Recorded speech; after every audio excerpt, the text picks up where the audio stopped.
কথাই ভুলে বাদে আৰ কাৰুবা তই বাপে কি হলে মই ভুলাকে দিলে মা এতিয়া আমাৰ ছোৱালীখিনিয়ে গাব দেই একেলগে অ মৰম করে যা লই করে যা লই যা হুন কথা দে কথা দিলো ও মহিনা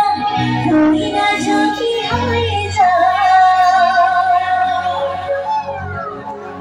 আমার কিন্তু মাজৰ আইছিলে অকমান গালেহে ভাল লাগিব হয় নে ডেকা সকল এনেকে আমন জীবকে ভাল নালাগিব দেই কৰিবনে সহযোগ ডাঙৰকে হাত চাপৰিব লাগে সকলোৰে পৰা দেখা নাই মই একদম নাচি নাচি ইমান দিন 1.5 মাহমান অনুষ্ঠান কৰিলো একেবাৰে খিনাই মিলাই গৈছে অনুষ্ঠান কৰি কৰি হয়নে বেছি অকলে অকলে নাচিব লাগিলে ইয়াতে বাগৰি কৰিম গতিকে সকলোৱে সহযোগ কৰিলে ভাল লাগিব হ'বনে ঠিক আছে